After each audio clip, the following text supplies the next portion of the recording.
everyone. Welcome. June the 25th, Tuesday. We're back. It's been a week off. I've just had a notification that says we're having trouble posting to LinkedIn. This may be a problem with LinkedIn. Wait 30 to 60 seconds to see if nothing changes. Try ending this. Oh, you are live. Okay, so hopefully I am there. That's a strange start to the show. Yes, June the 25th. Welcome, welcome, welcome. It's been a couple of weeks since the last show. Well, no, a week, but what a busy time for us in the industry and for me. So I do hope you are well. I hope this is coming through. Let's thank, first of all, our partners. We have DDC, did a great event with them last week at the Imperial War Museum in Trafford, near Manchester. Liz Stoko and did a great lecture on conversational analytics. It was fabulous. Evaluation, I'm chatting to them again tomorrow, and we're going to be doing some great stuff. You can't quite see it there, but OneCom. So thank you very much to our partners. Now then, yes, okay. You're here. That is great. Hey up, stranger. Dan, hello. It's been a long time. Feels like ages, doesn't it? He is here as well. Danny, good morning, sir. Eddie, hello, sir. I can see you. Awesome. Me and Eddie used to work together. We had some fun, didn't we, mate? It is great to see you all. So let's kick off, shall we? With as a reminder, if your comments are not showing, I promise you, I'm not ignoring you. I'm really pleased to see Dan's comment there because normally yours don't always show up on my feed anyway, mate. So if your comments don't show, please just refresh. I've realised I've written copy and paster. I'm not ignoring you. Please just refresh LinkedIn. I hope everyone. Scott is here as well. Good morning, sir. Good morning. Um, England flag background. That's a big plus. Yeah, well, today's the day, isn't it? Today's the day. Um, I'm going for a 3-0 victory. I think we're finally going to start playing the way we all want England to, if you're an England fan. Ah, Marianne as well. Hello, lovely. I'm here. Hooray. Very happy to be here today. Up in Coventry. How do? Raymondo is here. Raymondo, how are you? Let's kick off, shall we, with um, what is on your playlist? So let's get to know each other a little bit better. What style of music is your favorite? Or I could have phrased that as to what is on your playlist? What gets you going? What do you listen to? Ah, lovely Kerry's here. What a beautiful day for. It is a beautiful day. A little bit too hot for Hugo. I've got to say. Mark's here as well. Good morning. Good. I'm glad that this warning I got from LinkedIn and StreamYard isn't true, that you are all here. Good morning. So let's get to know each other a little bit better. Your playlist. So I don't know about you, but whenever I'm driving, we have a little, especially if the family are in the car, we have different playlists that we go to. So, Danny, this morning started with Bish Bash Bosh by Pete and Bass. Ah, that was a typo. What a beautiful day for. I love it. So, Eddie is hitting us with Bando de Mar, which are some samba moods. Oh, I love it. You're a good mover. Um, so, we have Aaron. Good morning, sir. Bit of Linkin Park this morning for me. Love it. So Raymondo says Chris Stapleton, Tyler Childers, Alison Krauss. Love me some country. I used to watch Yellowstone a lot, and I don't think you can watch that without enjoying a bit of country music. Morning, all. My Spotify is full of true crime podcasts. Not sure what that says about me. So if ever we need some detective work, Christiane, and good morning to you, then you are the person to go to. I do like what's the Channel 4 one, 24 hours in police custody. That is a good one. Kerry has gone Kings of Leon, Alter Bridge, Meatloaf, Pink, Britney, Obs. It's Britney, bitch. Good morning. Good morning. Tracy, Alistair, please let me know. I can't see it come up. So we have Danny says, Bev, check out the Teskey brothers, Mark Broussard and Sean James. There we go. We have some recommendations. Reet, Peter's here. Always makes you feel warm inside, Peter. Got to rephrase that. Kerry says, Christian Constable, that's my Netflix. Yeah, very true. I do like some true crime. I don't necessarily listen to the podcast at the moment. There's two podcasts, or that's all I'm listening to. I've already listened to both this morning, and that is The Rest is Football with Gary Lineker, Alan Shearer, and Mika Richards. It's brilliant. And then the other one is The News Agents. I'm consumed by the election. So the Euros in the election, I am loving life at the moment. Marianne says Fallout Boy, Sparks, Green Day, last dinner party with some girls allowed, who are, I believe, are they back touring again?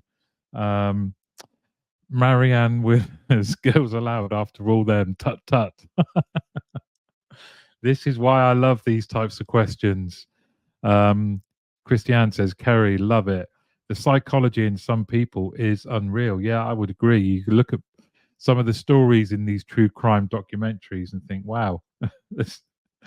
Do you get a warped view of the world, though, where you're looking at everyone thinking, are they a potential burglar or a murderer? I love it. We're off on loads of tangents already. So your playlist, do you have the same challenge I do, which is getting some of my tracks that I want in our family car driving playlist? So I have to wait like kind of 4 or 5 tracks before getting one that I like. Eddie says Girls Aloud drum and bass remix is good. Well, there you go. I never thought that I'd see that in a comment. Nods in psychologist. Yes, Danny, you will probably take a professional view of it. Stoner, new metal mix is on pause. Jurias, Danzig, Linkin Park, Witchcraft, Night Stalker, says Peter. Do you change that, Peter, if you're spending time gaming, or does that kind of stay with you then as well?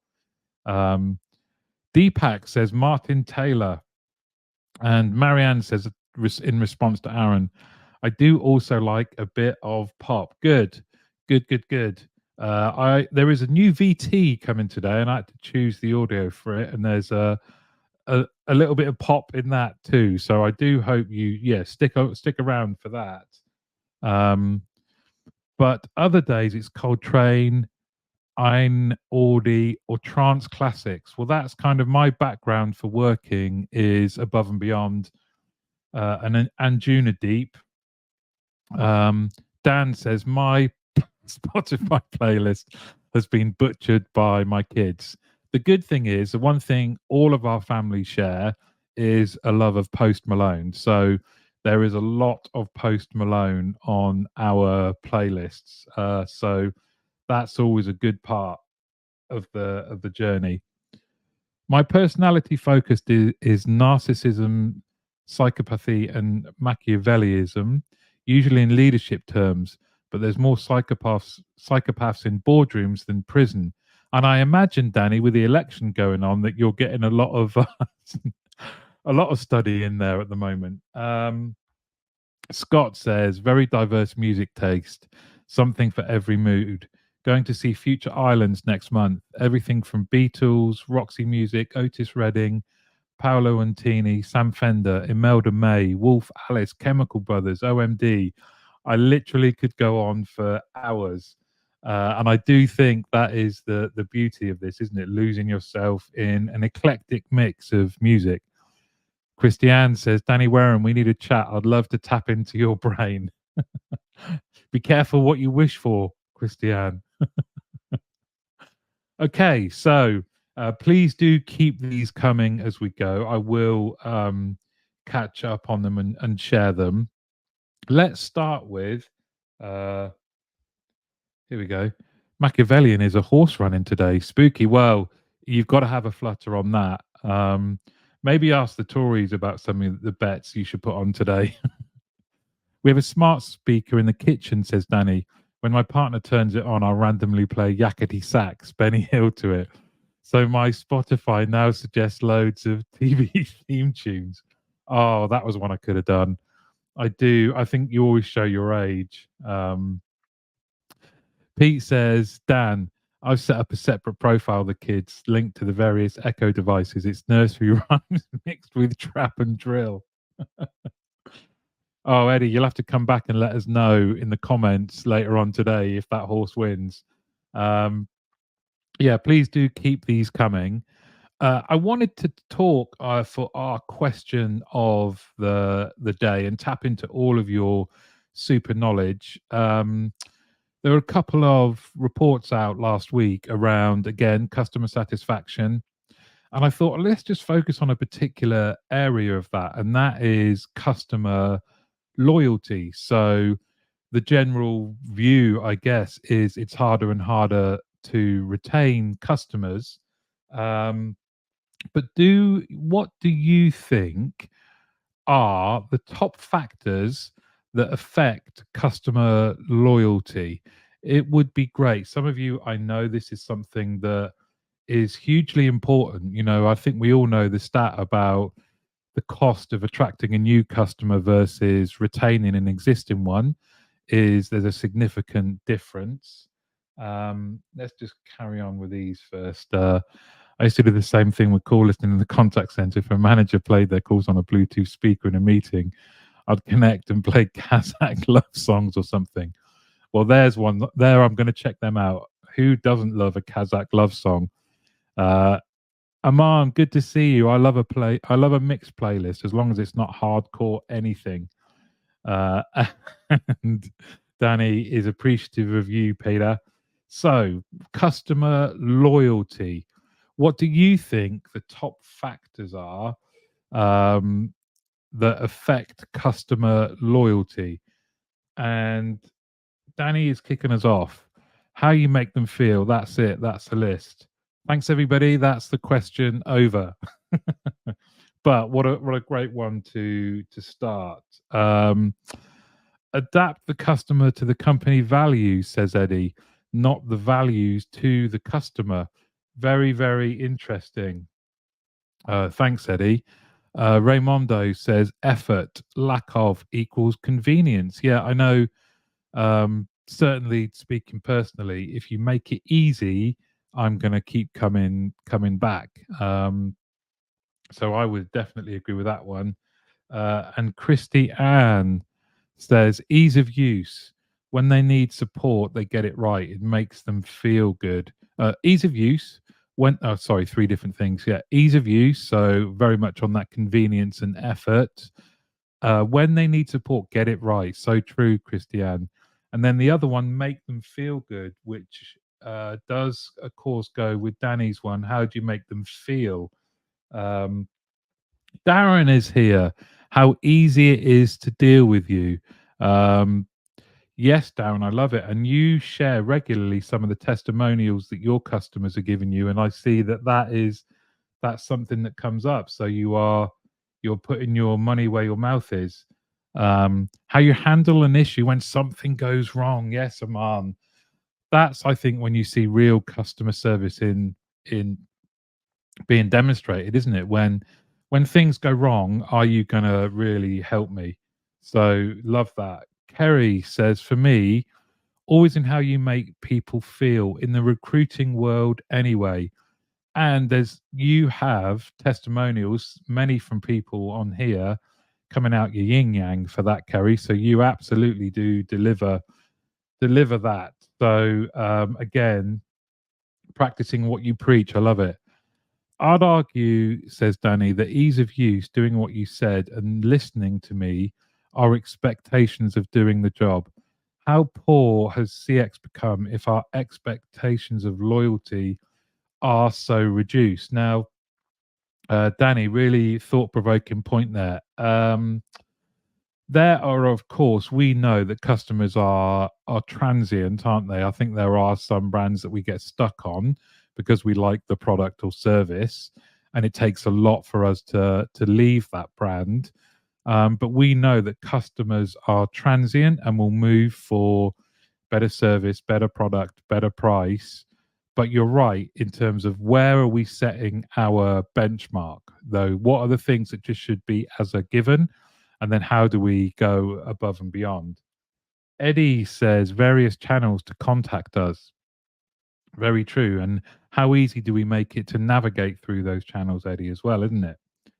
Rachel, good to see you. A combination of consistently exceeding expectations through quality products and service while building trust and positive relationships. Very true. I love that, trust and positive relationships. How many companies or brands do you feel like you have that trust and a positive relationship with?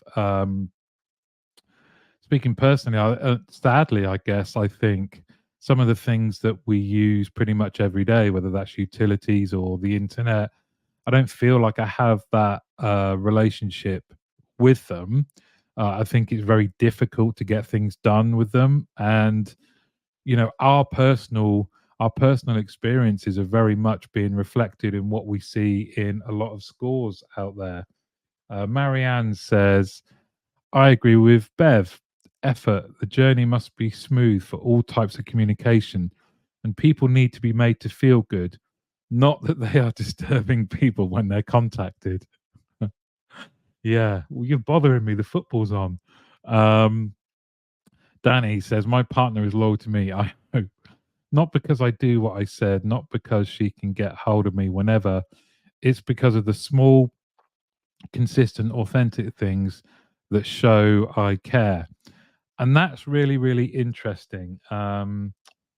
Because I guess for a company, is that evidence in things like the proactive contact around loyalty schemes and giving you things and being reliable. And I can't help but think of Costa. So Costa is the one that's nearest to us and the one we use more often than not. They very rarely run out of the things we like. Their loyalty scheme and their app is great. So is it that kind of thing that these are small things really, but they do make a difference. Paida says customer investment in the product or service, very true. Our ability to influence beyond that is, as Danny says, an emotion management endeavor. What a great little phrase, Pete. An emotion management endeavor. I love that. Now, so I asked those questions because I did a bit of research, and there's a great article and study done by Forbes, and I will share in my newsletter that comes as a result of this show. I'll share the whole link so you can read this in some depth. But this is what they found by asking customers. So the top factors that affect customer loyalty. Don't know if you can argue with the top one, or maybe say, is that a little bit generic? Customer service. Number two was rewards programs. Let me just pick up Scott's comment whilst you have a read of that. Value for money, reliability, and empathy are key. So true, Scott. Valued, engaged customers can be brand advocates. First mention of something like that, linking it to loyalty. So spot on. Ambassadors, which in turn helps attract new customers, especially with social media. Yeah, using our engaged customers to both attract and also answer questions for new customers isn't something that's new, but it's perhaps something that's certainly fallen out of the limelight and Rachel also agreeing with you 100% there. But let's just look at this list. So you can really say 2 and 3 may be pretty similar or part of the same answer, coupons or discount codes. I found the next two really interesting. So, environmental impact and alignment with personal values. And in the article, it goes on to expand on that a little bit, that there is now, certainly in a younger demographic of customers, a desire for companies to share their views on the big societal types of questions that might arise around whether that's diversity, inclusion, or big key events going on in the world or the climate, as referenced in point 4. But I thought that's interesting, and staying silent on certain things doesn't seem to be leading to customers having an impact on loyalty. Sorry, a little mosquito just flew in my ear. It's a bad place for it to be. Rewards and coupons. Well, if they want me as a customer, they're going to have to pay me. If you're buying loyalty, is it really loyalty? Yeah, very true. Are people just going, well, yeah, thanks, I love that, but as soon as I'm treated badly or your service starts to wane, I'm off. You can keep your coupons. Very, very true. And I certainly remember back in the day, there was a garage near me that did a great. I think it was called Jet, and it had a great coupon scheme running, which I was well into. So I started filling up there. But then they massively hoiked their prices over and above some of the bigger ones, and I was like, right, well, I don't care about any of these coupons now. Be interesting to see the time period this is over, to see if cost of living is impacting the responses. Given rewards and coupons discounts are up there over ease of use, website, app, etc. This is from May of this year, Darren. So, like I say, I will share the whole thing, but that's a really good consideration in terms of where we are right now with a cost of living. It's insane, isn't it, at the moment? Christiane says, Danny Wareham, think it echoes that feel good factor. Who doesn't want an extra 10% for being a good customer? Yeah, very true. Very true, Christiane. We've got a 4.8 on Trustpilot, but we only send post-contact survey to the customers we give freebies to. Well, it's the same as reading some of the reviews on Amazon. These are people that have had the product sent to them, so for nothing. It's brilliant. Danny says, coincidentally, I've got 2 people on my socials this morning asking for contacts at Sky to get a better end of contract deal. ... Loyalty. Yeah, really. Again, does that come back to Bev's earlier point about ease? Just why are we having to go on LinkedIn asking for who might have a contact? And you do see these quite often, don't you? Who's got a contact at X, Y, and Z?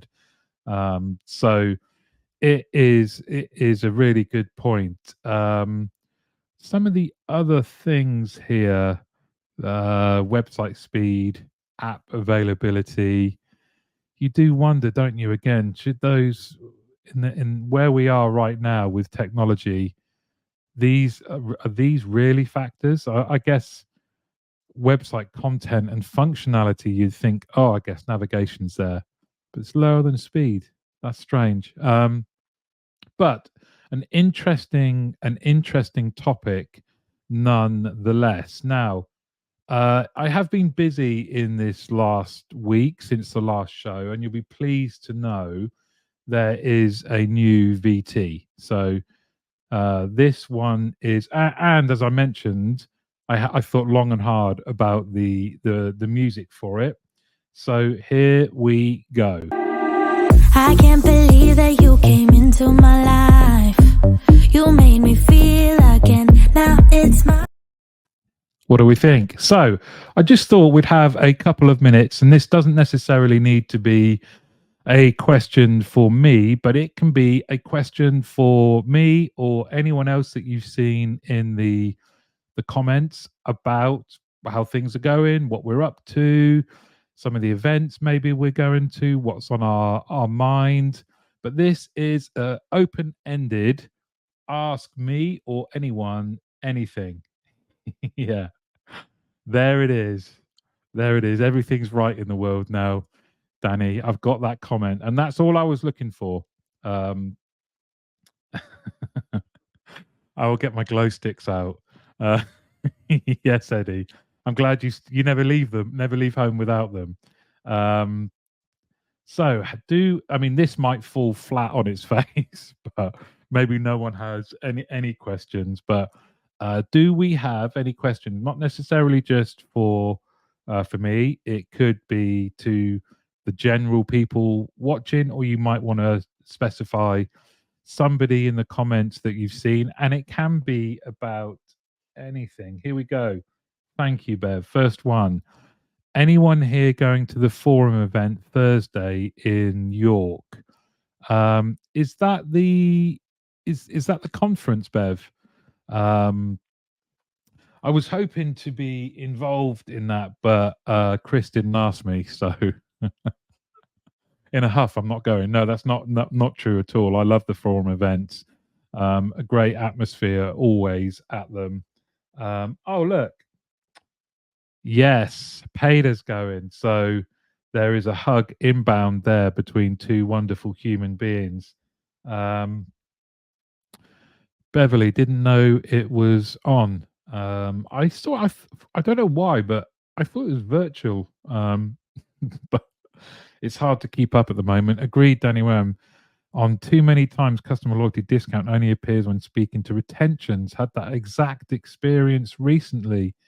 Yes, that's very galling, Scott, isn't it? Very galling. No, Eddie is not going to that, but Bev says it is on operational excellence. Oh, I'd love to be going to that. But I am stacked out. Oh, there we go. Pete Dunn, well worth a ticket for that alone. Just a chance to see each other in person. It is wonderful, isn't it? I don't think he's here today, but Barry went to the Barry and his lovely wife went to the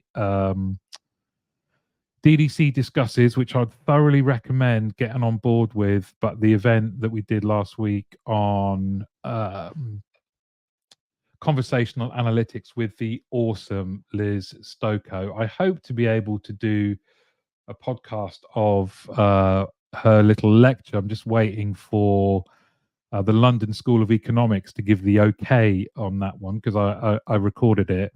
But it was fascinating and so important to our industry. There was about 20, 30 people at the event, and we had a great time. Okay, here we go. Oh, look, I love this. It's also virtual in a couple of weeks. Oh, yeah. Okay, cool. Great. Oh, and thanks, Peter. Summer Breast Practice Showcase in person. Yeah, that will be good. I have a lot of time for the forum. So that kind of worked. I'm gonna do the VT again. It took me a while. I can't believe that you came into my life.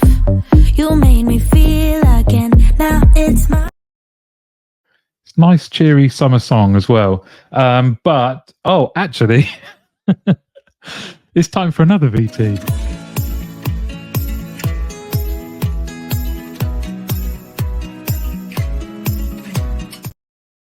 So it is the read along, and we are up. We're still in a world of systems, but we're going to be looking at things that absolutely, I'm sure many of us have all experienced. Now, the first one, and for those of who are really super following this, we are on. What page are we on? We are on. There's no page numbers on the. Oh, sorry. It's my eyesight. We're on page 153 of the awesome Contact Babel UK Contact Center Decision Makers Guide. And here we have New agents find it difficult to familiarize themselves with our systems by contact center size. So you can see 54% of respondents agree or strongly agree that that new agents find it difficult to familiarize themselves with systems when they first start in the contact center, which leads to suboptimal performance, errors in processes, and low morale. This is a higher figure than usual and is perhaps linked to the increasing number of people working remotely. Great little final point there to the write up to this um, section. Marianne, excuse me. Excuse me. Wrong direction for me tomorrow. I'm in Coventry at the moment, then traveling to London very early tomorrow for the CXFO Leaders Summit. Anyone going to that should be brill. Then I am back. Then I'm off back to the south coast. So much fun. Should we have a poll, Marianne, on how many train selfies you will do? Danny, you definitely are responsible for them. I wonder how many actually asked their new advisors. Claps loudly, says Danny. Yeah, because is that peak because you think it would be much higher? And it does, of course, make you wonder about what we are actually doing to help people get familiar with the systems. We already know from previous shows that there is going to be 5 systems, maybe that we're on average 5 systems that agents are going to have to use. Are we just letting somebody buddy them and saying, you'll get the hang of it, you'll get on with it? How much time are we spending really helping people? And that final point I thought was an interesting one, of course, which is how many people are at home. Darren has got on the Kerry bus with the number 4. I do love the number 4. It's a shirt I wore playing football for many years. So thanks, Darren. Is that 4 systems? I'm intrigued. Okay, so I often talk with leaders, says Danny, that recognize that everyone is individual and learns differently, who then put their people through identical training processes. Yeah, it's great. I do think that the pandemic, we've gone backwards a little bit because I think the pandemic made us think about people as individuals en masse. I know that's a bit of an oxymoron, but we had to really consider people's situations, how they learnt, and cater for them. And I think we've just gone back to, oh, selfies. Sorry, Darren. Yeah, I get it. Our systems equals 6 front end, 3 comms platforms, 2 CAM bases, and 8 MI report dashboards. Maybe 5. That's how we measure distance now, by the number of train selfies we see on LinkedIn. I think it depends on the makeup. For example, in my experience, a small CC in a startup may have more systems to juggle, as often software is bought to plug a gap at the time of a fast scale. So true. The context is important, Darren, isn't it? Before the organization matures and refines its tech stack, if that's not in place from day one. Very true. Yes. Consistency in training is important. Sometimes buddy up instills bad practices. Yeah, very true. Hey, Martin, would like you to go and sit with this guy who's going to teach you all the things not to do. Aman says, we did some with our neurodiverse allies group to ensure we had appropriate material for the different learning styles. Great. There is some great practice out there, isn't there? And that I would suggest is an example of that, Aman. Thank you for sharing. Okay. Moving on, we now have agents often need to duplicate or cut and paste data into multiple applications. Well,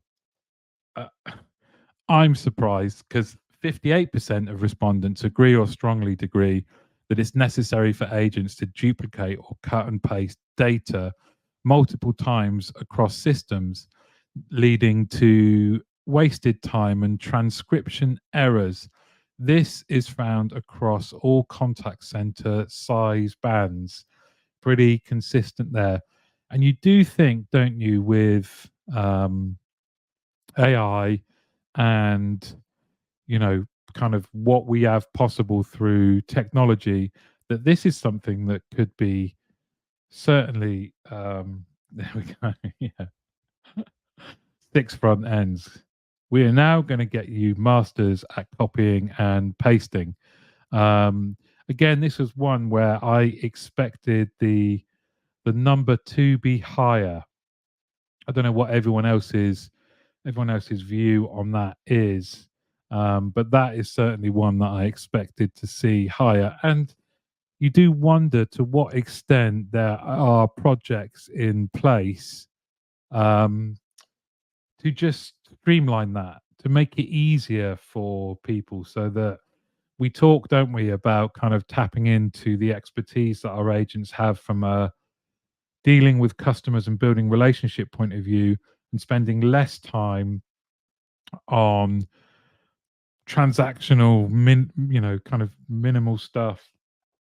uh Not always a need, says Danny. For example, I've witnessed a perfectly reasonable CRM that produces sales performance figures for commission payments. However, because of a lack of trust, advisors copy the details into manual trackers and other platforms to validate commission at month end. Oof. This one, says Christiane, I've seen this many times when product teams provide MVPs and don't actually get close to the users to understand impact. Yet a lot of the time they say it reduces handling time. Yes, you've hit the nail on the head there, Christiane. 16% on neutral on this one. Feels like those 16% need to get a bit closer to the front line to answer what should be a simple yes or no question. Yeah, there's another story being told here, Scott, isn't there? Yeah, they're fine. Have you asked them? No, but I know. Yeah, Christiane says yes. I've seen this a lot, and Darren completely agrees with you, Christiane. And I think this belies the fact that you guys know what you're talking about and are closer to the reality, maybe than some of the people that responded to this survey. Marianne says integration is a huge issue. I have heard so many system solution companies say they do this perfectly. So please tell me why so many companies end up doing a workaround, because certain integration pieces do not work correctly. That is a bugbear, isn't it? Now, Bev says, having spent many hundreds of hours side by side with agents in my consulting capacity, what you spot is incredible. So often the agent has given up voicing the concerns, but when I'm paid to say it as it sometimes gets up the food chain. There's a lesson there somewhere. Yeah, very, very true.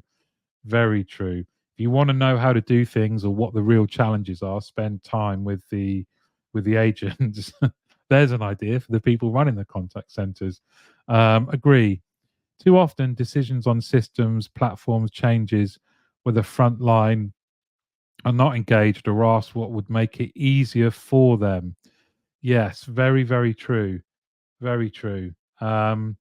We have got time for one more. Let's have a look at this one.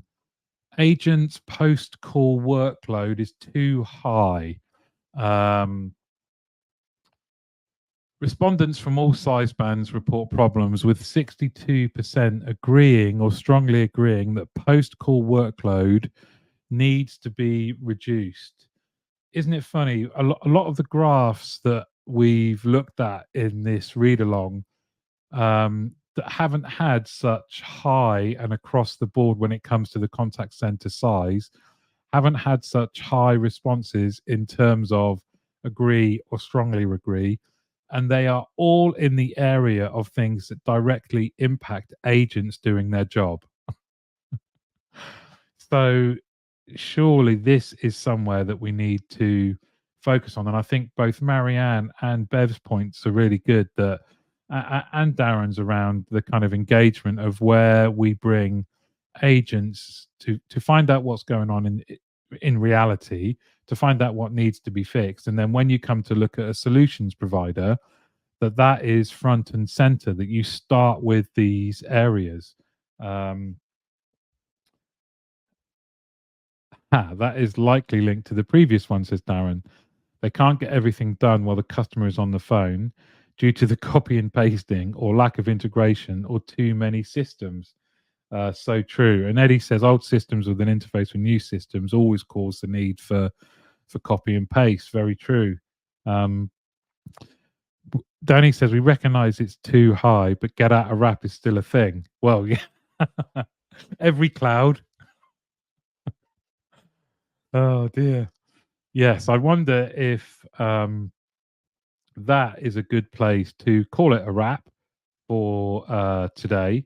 It has been great spending time with you guys. I've left a few minutes, as you can tell, with my little three lions here, the shirt. I'm already on a countdown to this evening, and I've made a change to the show. Reservoir Dogs quote: "Learn to type." Thanks, Eddie. I've made a change. Playing us out today is going to be what I think, and I, those. Have you seen that meme where someone sits there and says, kind of like, argue with me? This is the hill I'm going to die on. That this is the best England football song there's ever been. I'll leave the comments open so you can say what you think, but this is the best one. Thank you all very much for another great show. I always learn something from you all. It's great to see you. And there will be a show next Tuesday. So I will see you next Tuesday. I'll register this on LinkedIn so you can bag your seat. But again, thanks very much. And this, I'm playing us out, is the best England song there's ever been. Come on, England. Well, some of the crowd are on the pitch.